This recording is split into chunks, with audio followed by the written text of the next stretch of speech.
हमारे सभी YouTube family को बहुत बहुत जय जय श्री सीताराम। देखिए, इस जीवन में कई बार तो मानसिक दुख होते हैं, शारीरिक दुख होते हैं, लेकिन कई बार ऐसे दुख होते हैं मानसिक कि हम लोगों से परेशान होते हैं। लोग जानबूझकर ये प्रयत्न करते हैं कि भाई हमें इसको परेशान करना है, और अगर गौर से देखा जाए तो वो भी किसी दुश्मन से कम नहीं होते। तब ऐसे लोगों से आखिर जो बिना वजह हमारे से दुश्मनी निभा रहे हैं, तो उनसे कैसे निजात पाई जाए, उसके लिए सबसे सरल उपाय है कि आप हनुमान जी की शरण में चले जाइए।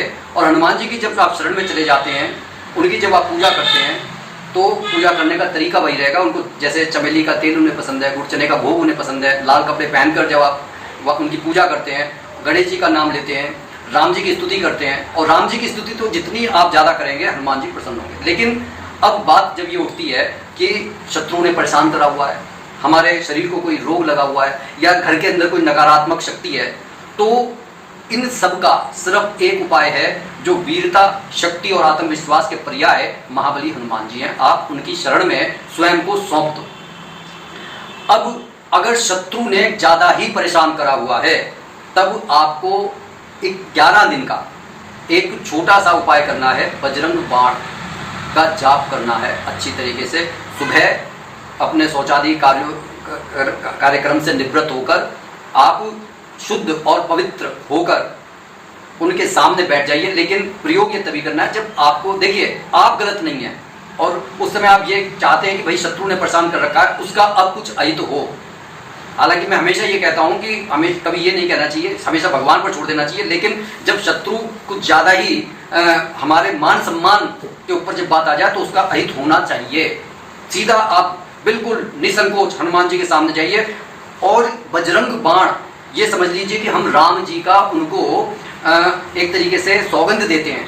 तो ये बहुत ही रुद्र अवतार हैं। रुद्र अवतार होने के बाद में इनका जो रौद्र रूप है, वो एकदम से खड़े होकर दौड़ते हैं, क्योंकि आप उनका जो समय है वो या तो अपने गणों को भेजते हैं, और उनका सारा समय जो है प्रभु श्री राम की सेवा में बीतता है। और उनको हमेशा ये मन करता है कि भाई प्रभु श्री राम का जो चित्र है वो उनके सामने होना चाहिए। आपने देखा भी होगा कि जब हम राम दरबार में, वो हमेशा झुके रहते हैं, या तो उनके चरण देख रहे होंगे या फिर उनका मुखमंडल देख रहे होंगे, क्योंकि उन्हें इसी में शांति मिलती है।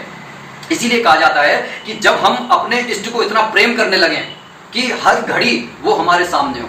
बिल्कुल आप ये कह सकते हैं कि देखिए, सूफियों ने और फकीरों ने और साधु संतों ने यही बात कही है कि जो हमारी आत्मा है वो प्रिया है, और हम वो जो परमात्मा है, जो हमारा सजन है, हम सभी सिर्फ उसको एकटक देखते हैं।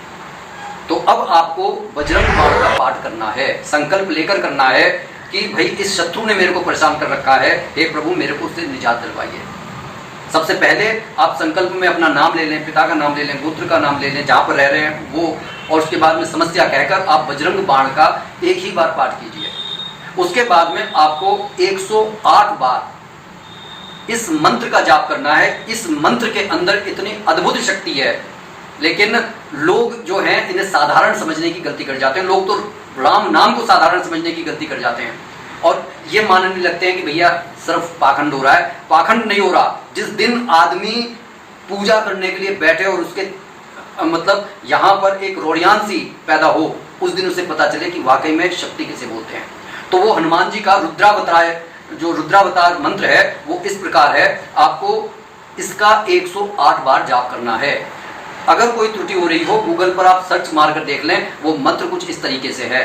ओम नमो हनुमते रुद्रावताराय, सर्व शत्रु संहारणाय, सर्व रोग हराय, सर्व वशीकरणाय, रामदूताय स्वाहा। इस मंत्र के अंदर जब हम ओम का नाम लेते हैं, तो वो ये बता रहे हैं ये जो शाश्वत जो ब्रह्मांड पैदा हुआ है, ये ओम से पैदा हुआ है।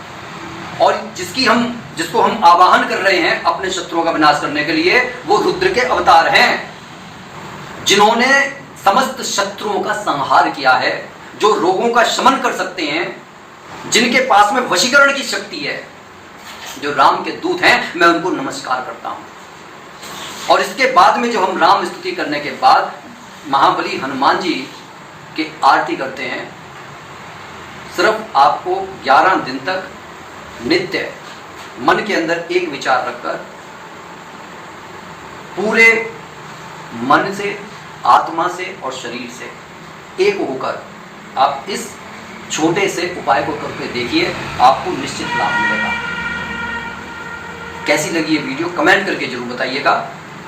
और ये आजमाया हुआ एक गुरु मंत्र है, इसे अन्यथा लेने की गलती ना करें। जो भी भाई बंधु इस चैनल पर नए हैं उनसे मेरा विनम्र प्रार्थना है कि चैनल को सब्सक्राइब कर लें।